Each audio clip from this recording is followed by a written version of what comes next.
Welcome back. Cyberspace podcast. Empirical trading. Do you know what I mean? So they're like.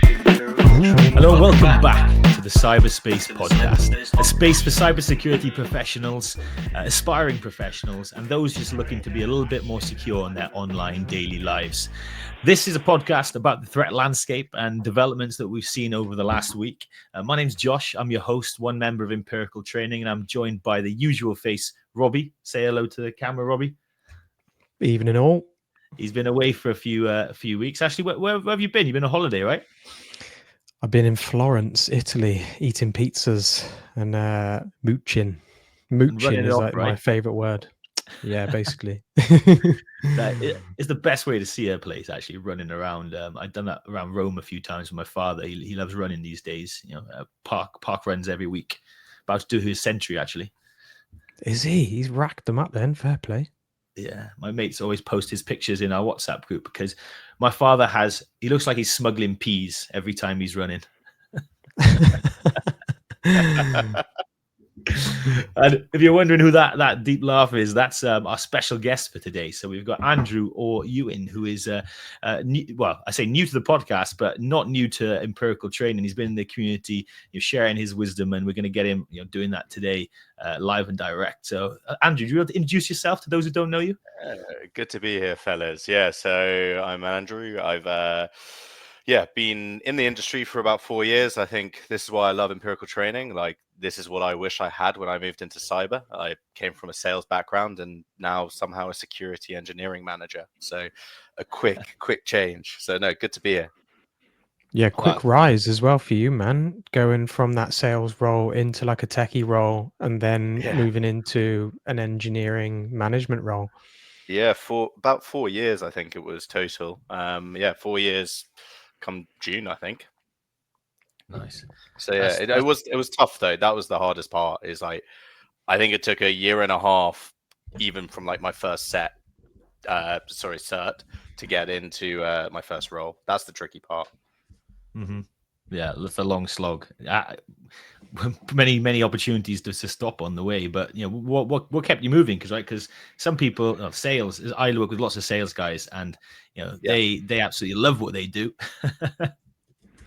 Do you know what? I the parts I loved about sales was learning the material, getting to speak to people, chatting away. The parts I absolutely hated was actually selling, and actually trying to hit a monthly target, and like the stress of like, I'm going on holiday at the end of the month and I haven't hit my target, so my pay is going to be docked. It was always a horror. So kind of COVID hit, and I was just like, this is kind of the perfect opportunity to reskill. Like, I worked for a tech training company, which did help. So I knew where to go and what to do. And they let us go on free training courses once a year. So I chose wisely. Yeah, awesome. Well, you would be such an effective security seller as well, with your kind of hunger for knowledge. But I worked as a solutions engineer, so that's sales engineer for a bit, and I did not enjoy the snakes and ladder nature of sales. I didn't have that same kind of quota, or what's the word? That way as you described it, having to be measured by my number every month. And I hated pestering people. I was like, hey, buy it if you want, but otherwise, here's the recommended free open source tools you could do to kind of achieve the same thing. Sellers didn't like that. You always feel bad. It's like, oh, I called you last week. Has anything changed? And that's why we're in cybersecurity. That this is a real, doing the good thing and not bothering people unnecessarily. The times we get people on the phone is when it really matters. Something has gone wrong. So speaking of which, our kind of agenda for today, something went wrong in Oracle a fair few weeks ago, and we've been covering this story. So there's been another update as we predicted there might be from last week. No prizes for guessing that we were actually right, and they have kind of started to confirm this breach. We'll get into that in a second and get Andrew's opinion, because he's been following this story but not had his comments yet. And then we'll also go into the shift in threat actor tactics from a particular ransomware group called Hunters International, moving towards data exfiltration only, which I think is very interesting to kind of talk about the current state of ransomware and where we're at. So Andrew, have you been following the Oracle breach? Like, what's your kind of TLDR of what's gone on to bring people up to speed? Yeah, like I've been following it as much as I can. You know how these things go. We haven't been breached, and this is what frustrates me about industry at the moment is people want to control the narrative as much as possible, and they'll just deny, and then announce when they feel like they're ready to.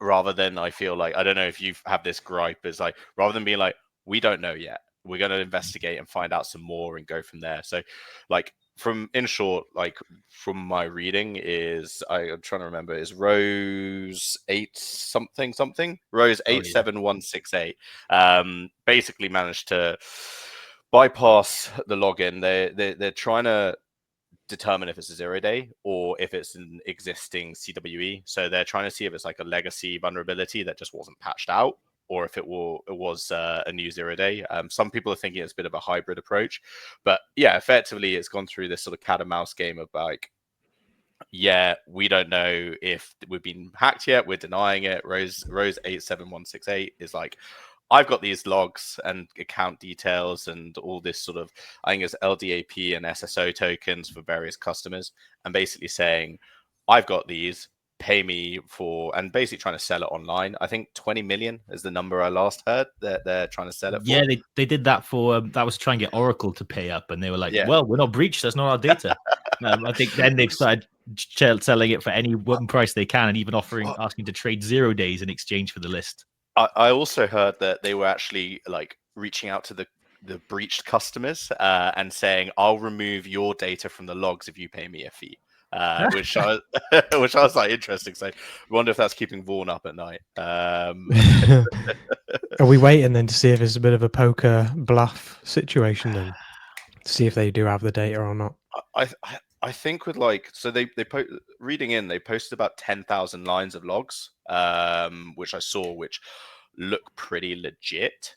I'm inclined to think it's probably they've got access into some legacy stuff that hasn't been patched, has prod data in there that no one, like, this stuff is so common. It's like in cybersecurity, I don't know if you guys find this, is like, it's doing the simple stuff that actually really matters. Like, you look for all these 0 days and all that sort of stuff, but it's like public buckets, public access, updating old vulnerabilities, old services, that is where the hackers really get in. And like, I think it's super interesting to see where this will go and how it will affect Oracle's brand.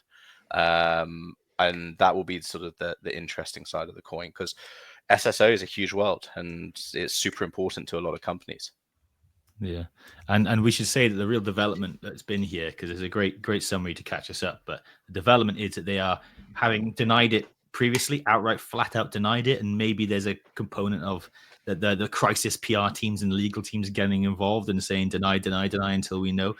They seem to be, it's reported now that they are kind of quietly confirming it by actually reaching out to customers who are impacted, and I think their hand has been forced, right? Vaughan was telling us how he has customers who use Oracle Cloud, and they've been investigating those credentials that appeared in that list, and there has been activity. So someone is doing something dodgy with it, and we've seen numerous other security reporters kind of verify that they have contacted the organizations and asked them these valid credentials, because sometimes these threat actors will pretend that they have something that they don't and try and extort some money out of you. It might even be, as you said, Andrew, legacy credentials, and it does seem to be from a legacy part of their environment that was compromised. So I think that's what they're saying now. Maybe that's why they're trying to be like, hey, we didn't know it was a legacy thing. But yeah, Rose said it's a 0 day. They say no, it was an older vulnerability. I'm not sure which one's better. But I think I think I'd take the 0 day any day. At least you know you haven't been caught with your pants down. But I think for me, it kind of, I don't know if you remember that Snowflake Santander breach a while back. It kind of reminds me of that, where, so I don't know if anyone's remembers this one, but basically Snowflake had a load of demo accounts. I think you guys covered it very well, like a load of demo accounts that people could access on pretty standard credentials, but it had all their client data in it, and it just breached through that. And it sounds really similar to this sort of approach, apart from maybe a bit more fancier with an SSO bypass, but it feels like same principles, like just stuff that isn't being maintained. Yeah, and I think that kind of goes to Like you talked about how sometimes the simple stuff, and I think we all in the cybersecurity community know that you're going to get compromised, and sometimes it will be a fancy 0 day where you couldn't do anything about it. But we also know the reality of maintaining systems, that you're going to leave a door wide open and someone's going to stride in. So knowing that, why they still felt the need to kind of deny, I think is a bit odd, because I maybe we are in the minority here, and they are thinking of the majority of customers who like to pretend there was never ever a breach. But I think the world's getting waking up to this. Compromise is inevitable, and it's not about stopping compromise, it's about dealing with them and being kind of responsible. So like, you know, they kind of own goal in that sense. They've been compromised and they didn't handle it well. So for me, you know, Oracle's got a bit of trust to win back before I'd be using their cloud system. Yeah, I think transparency breeds respect now in this new modern age. Like you said, like breach is pretty much inevitable, or becoming breached, and yeah, they may as well just own up and tell everybody where they went wrong. Yeah, and I think people are a lot more forgiving about that, as you said. Like, it's own it, and it's how you rebound from it as well. Is how do you improve from this and learn from this? Is like people are happy for understand, like in this world with, like, I think AJ's been posting loads about it. It's like how AI phishing is better than red teams these days, and like you're going down this narrative where people are going to slip up. Like we're humans in a lot of cases, and unless you're automating absolutely everything, which legacy stuff won't be automated, you're going to be called out. Mm-hmm. Yeah, it's tired eyes. We're human. We make a mistake. Yep. We're always going to click on a link at some point, or somebody is. The law of averages is that you're gonna mess up. So, but I can also, having been a bit strong critical, I can also sympathize with. There's a lot of bureaucracy in this. I have been involved where there was like a kind of exploit that was out there in the wild on one of the products that my company owned, and had a bit of a gagging order when I was out doing talks. And I wanted to talk about it because I had a great response, which I thought would be received well. But no, it needs to be kind of I's crosses and T's dotted. What a butcher of that saying. Dot the I's and cross the T's. I prefer it the wrong way around. Yeah, but that's why they didn't let me do it, I guess, because my mouth runs faster than my brain sometimes. But still, Robbie, do you remember the British Library that we covered ages ago? The best breach report I've ever seen, kind of really sharing all the mistakes that were made and step by step, and letting everyone learn from it, but also lowering the stigma that look, this stuff happens. Yeah, that was really detailed, wasn't it? Yeah, it was and it wasn't, because some of it was so easy. Like they had a super flat network, but they didn't hide behind, I don't know, we don't know. They were just like, yeah, we messed up. Here's how we're never going to do it again, and here's how you cannot do it again. Yeah, true.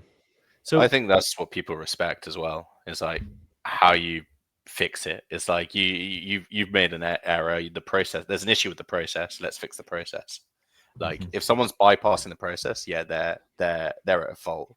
But if there's a process and it's not worked, that's when you fix it. And I think that's the big part about, especially when we go into sort of the AppSec conversation, like that's a big part of it. Yeah, absolutely. And that's coming out next week for you listeners, so stay tuned. Although if you're on the live stream, you'll be able to hear that in about 15 minutes time. So there's a nice little Easter egg reason for you to stick around. So I think that's Oracle hopefully done and dusted. I hope we have to come back to this story. I think this is kind of the conclusion, because it's been 3 weeks running, Robbie. While you've been away, we've talked about this every week. And it played out how we were going to play it out. So I would pat us on the back, but I think everybody could have called this one, and especially when Vaughan had first-hand experience that this was valid. That was kind of confirmed all our hypotheses. And though he couldn't say too much, it was nice when the rest of the community started saying the same thing.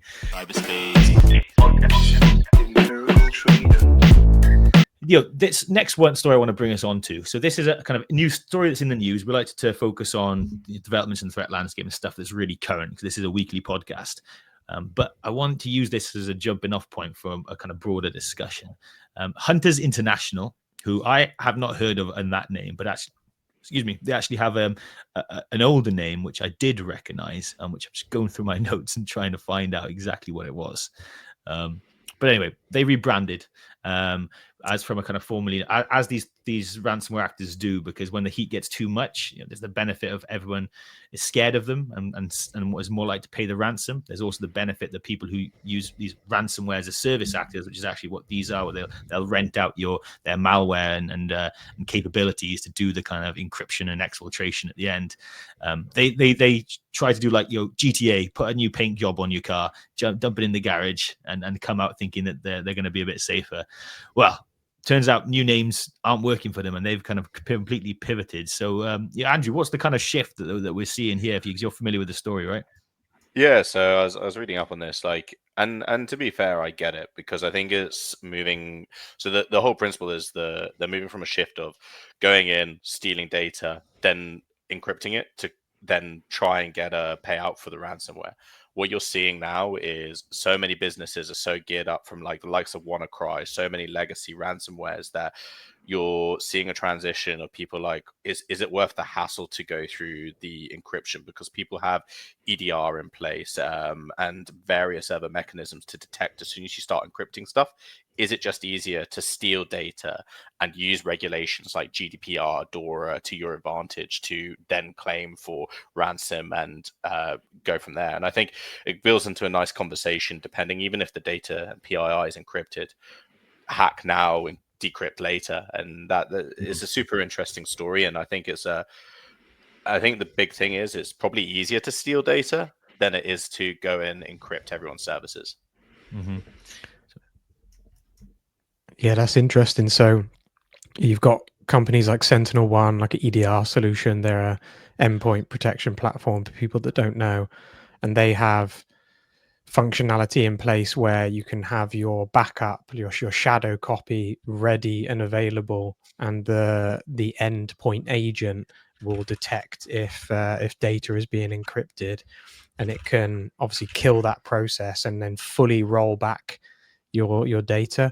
But then I guess, companies are setting all of this up. They're on the surface, well, they technically are like fully compliant from certain regulators, right?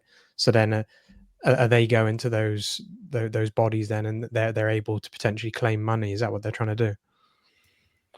I don't think they're necessarily going to the regulators, but I think it's also just selling the data itself. I think you can usually use these regulators as to your advantage and kind of say, look, if you, and like, this is the whole, like, do you want a GDPR fine? Because you're going to probably get one if you don't announce this soon enough. Because if you look at the Oracle history, they were denied for month after month after month. You should be 72 hours notifying the ICO of a breach. And like, if they're not adhering to that, you could be in some really big trouble, especially if it's European data. So I think if you're a smart hacker, you can play this to your advantage and build out from there. Like it makes sense, and it's probably quicker and easier money just to go, because I think it goes into like types of exploits as well. You're seeing more and more common, like SSRF. You can see sort of ability to steal data really easily through a server, rather than having to go and compromise someone's admin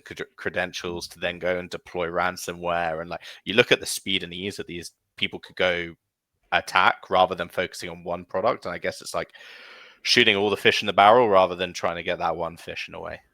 Mm-hmm.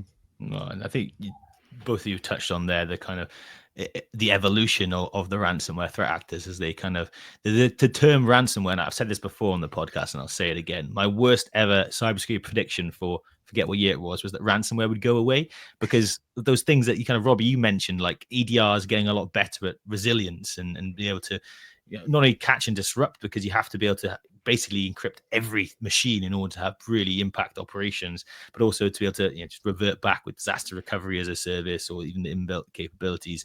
So that was my prediction, and instead it evolved into different types of extortion, and it winds me up to a degree, because like for me, ransomware is still encryption. The encryption payload is a ransomware attack or objective, but they seem to have, the general security community has linked it to anything that still involves extortion, so paying that ransom. So the things you covered off there was taking the data, pay us to give it back. We're going to tell on you if you don't pay us more money or pay us quicker. So that's the kind of bringing in the compliance authorities to add more weight. And there's a fourth one as well, which doesn't get used that often, but it's we're going to DDoS the hell out of you. So you're going to have a nightmare trying to build everything back up together. And you're just going to want to pay us the money. So yeah, that's kind of what I just want to ask is like, you alluded to some of that stuff, but why now? Are we finally seeing the death of ransomware as it originally was? Because if they're removing the encryption part altogether, is it still ransomware? For me, I think EDR is a big part of it, and I think also like companies like Wiz and Orca are pushing Wiz Defend and Orca Sonar, which is like EBPF, which is extended Berkeley packet filters, which for those who are listening are effectively these little software that you install on the kernel of a software of any container or anything, and effectively what it will do is it will monitor all the packets that are being sent to, and commands being sent to the kernel. So if someone starts running like etc shadow password when a lot of Linux stuff, that would show all the hidden passwords in hash form. These sort of tools, which now can block commands, catch the IP that are doing it, and then you've blocked that IP, you can almost like sort of lock people out way quicker. Where if you're just trying to steal, exactly, it's automating it, it's way quicker. And I think that with EDR, you're going to see a massive swing around. Is there any point even just trying to dump a executable file where stealing data and selling it is probably going to be more money and quicker? I don't know. I think it's effort versus reward and risk versus reward. Like there's that balance, isn't it?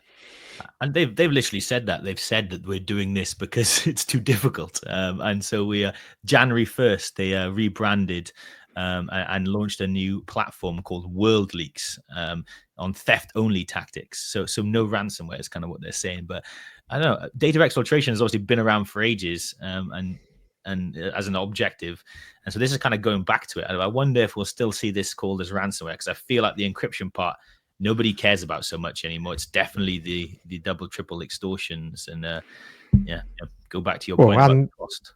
Go on. Sorry, and Rob. these hackers, they want the path of least resistance, like Andrew was mentioning before. Why would they go through the painful exercise of recon and spear phishing and dropping an executable and hoping that somebody hoping that somebody executes that on their machine to then try and privilege escalate and get to where they eventually need to go? Or they just do a shitload of drive-by attacks and just pull data from production web servers, and then they've stolen data. Then it's easier.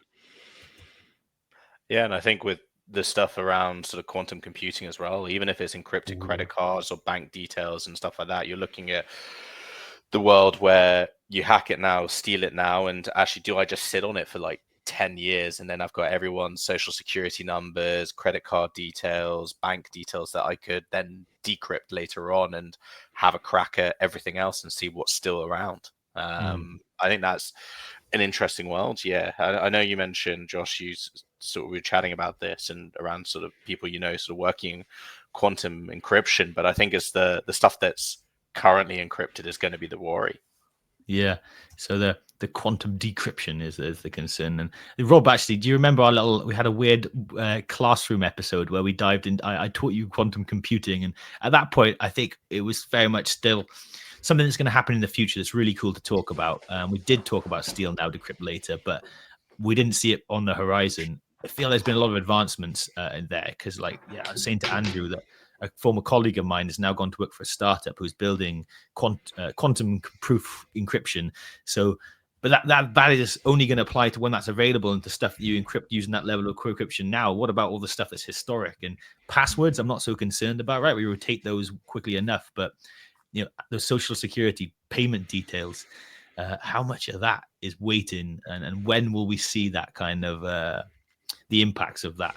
Because I believe China have had some big breakthroughs over there, and I don't think they would let anyone know. It's too soon unless they had to, but they might well have already been able to decrypt some of this data. Who knows? Because nation states wouldn't talk about it. But once it gets in the hands of the everyday hacker person, then are we done for? That's going to be the crazy data exfiltration revolution. I didn't even think about that. There's people out there that are hoarding encrypted data just just in case for like 10 years time when all these advancements come out and they can finally decrypt it.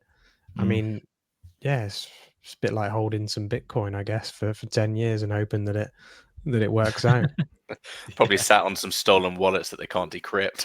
Yeah, definitely. Passphrases or anything. Yeah, there's so many use cases. So yeah, rotate the data that you can. But there are some data that I really don't see how you can rotate. So wonder what the impacts of that will be. Maybe we'll move, like how do you use Google Wallet or Apple Wallet? You know how it kind of creates temporary information. Maybe we need to move to a model like that where everyone has a government official social security number or national insurance number or data, but then you, in a transaction, it creates a different one each time. I don't know, I think there's a lot of opportunity out there. We see a lot of businesses open up around this space of the quantum. That's working with banking now, isn't it? Companies like Revolut, they do disposable Visa credentials and card numbers that you can use for like a one-off payment to buy things online. So it makes sense. I think that will probably be the way that it moves moving forward for future personal identifiable information. Yeah, I think that's why people are moving down key passes so much with FIDO 2.0. You're starting to see that being such a popular thing because it's not passwords and it's more biometrics and using pretty advanced SSO approach as well. So it's trying to modernize it. But yeah, this stuff could just ruin anything that's legacy. And I dread to think what those, especially the companies that we all know about, the banks, the law firms, all these companies that keep pretty confidential stuff, is going to be really damage them down the line. Well, gentlemen, we knew this already.